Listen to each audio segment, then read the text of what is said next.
Hello Satnam, it's me Shakti Sundari, and I'm back with you today for the next reading from the Radiance Sutras. And I had to capture this moment before it goes because the sun is actually shining. The sun is actually shining, and I'm in the middle of a field in Somerset at the One World Festival, sitting on a chair in the sun, and I can't believe it, and I'm just basking in the delight of finally feeling the sun back on my face again and the warmth in my body. So I'm speaking to you now from the middle of the camping field. So at this festival, some people stay in dorms, some people stay on the campsite, and I'm on the campsite which is behind where the main marquee and tents are, where we have the entertainment in the evenings. So happy to be sitting in the sun. I've just taught a workshop this morning on sexuality and spirituality, which was brilliant, and actually used one of the very first meditations from the Radiance Sutras as part of my workshop. So loads of people turned up who had never done any tantra or anything to do with sacred sexuality before, and were expecting maybe something different. And actually the first thing that we did was a breathing meditation, the first Yukti verse from the sutras, and from there we went on to a very beautiful workshop. So I love that. It's a surprise to people that sacred sexuality and tantra is not about fucking and not about sex in terms of physical sex as so many people imagine it to be. Hello to those of you who are joining me. I can't quite see, haven't got my glasses on, but hello. So Yukti verse 70 from the Vijnana Bhairava Tantra. And actually, oh gosh, it's so bright today that I don't even need my glasses to read to you, which is brilliant. So here is the Sanskrit. Kinchit angam vibidya adau tikshma suchi adina tata tatra eva chatanam yuktva bhairava nimala gati. I'll repeat it. Kinchit angam vibidya adau tikshma suchi adina tata tatra eva chatanam yuktva bhairava nimala gati. And here's the translation. This is a really powerful one, so if you're watching live or following later on, just really sit and close your eyes and take these words in, okay? Sting of a wasp, rip of a nail, a razor's slice, the needle's plunge, a piercing word, a stab of betrayal, the boundary crossed, a trust broken. In this lacerating moment, pain is all you know. Life is tattooing scripture into your flesh, scribing incandescence in your nerves, right here, in this single searing point of intolerable concentration. Wound becomes portal, brokenness surrenders to crystalline brilliance of being.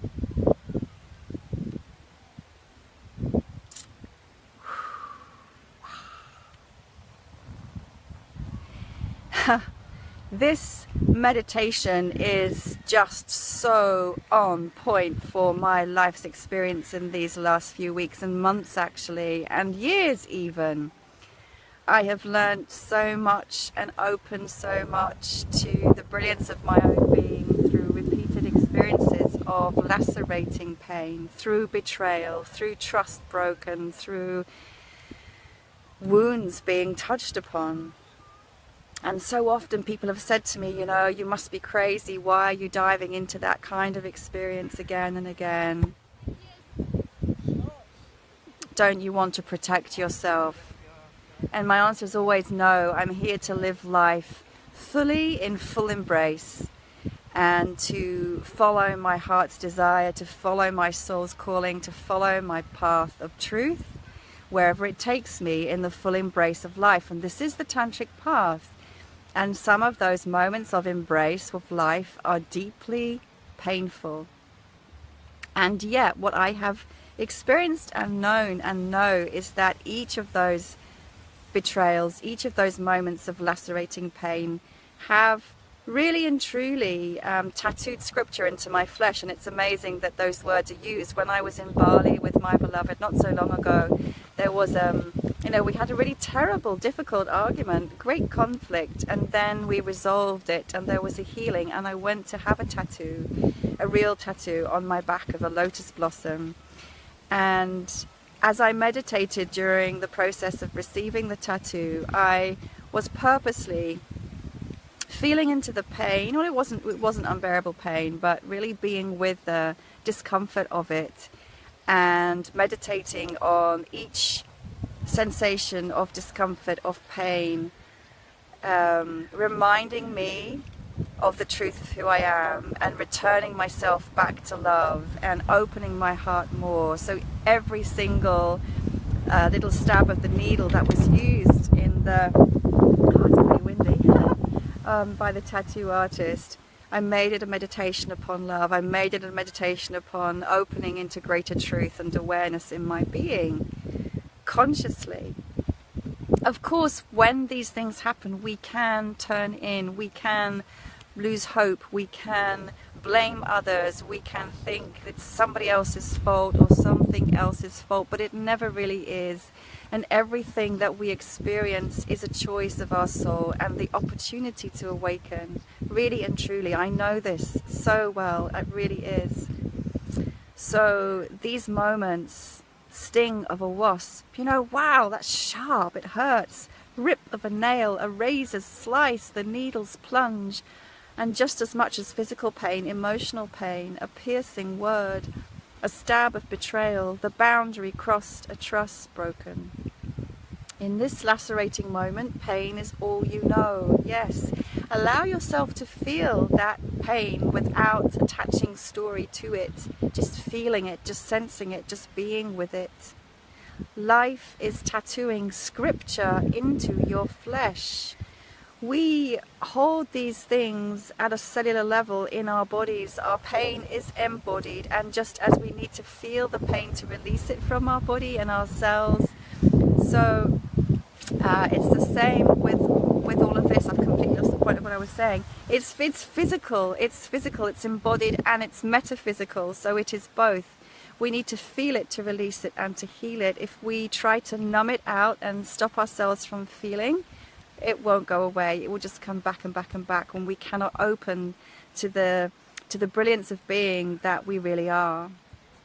Scribing incandescence in your nerves, right here in this single searing point of intolerable concentration. Yes, it can feel unbearable, and I know that. I'm a highly sensitive person. I feel deeply emotionally and energetically and physically. Many moments I've experienced in these last 10 years of opening to truth on my path of an unbearable pain. I thought I could not endure. I thought I would die, honestly, literally, physically, emotionally, spiritually.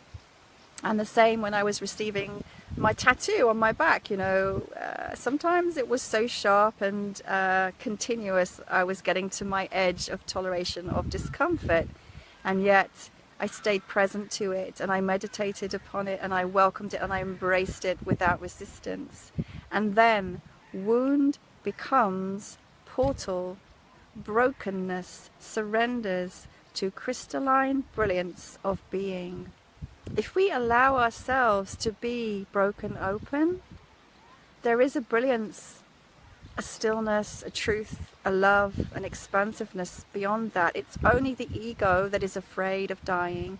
We cannot ever really be broken because we are pure, whole, innocent and divine at our core. It's just the ego's fear. And sometimes there's so much beauty that arises from the breakdown of the external. We fear it so much, we cling on so much, and yet my experience has been that every time I have felt broken, I have emerged really and truly like a butterfly, more beautiful, more radiant, stronger, more alive, more awake, more in truth and love. It's not that we need to seek for the pain, it will come anyway as a part of life. But this attitude of embrace makes all the difference. So know that your wounds are portals to your brilliance. This is actually the very theme of my workshop, The Gift, which is all about that. Your wounds are the portals to your brilliance of being. So it's nothing to be ashamed of, it's nothing to run away from, it's nothing to be afraid of, although it can feel scary, I know. But just acknowledging that the most difficult moments in life are a gateway to a greater ecstasy of life. And what a welcoming, joyous understanding and knowing that is.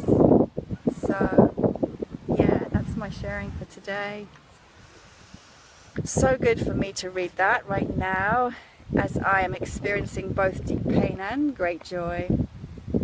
They can exist side by side, because at a deeper level I know that everything is perfect and I'm divine, and I can see there's a cloud on my head, look.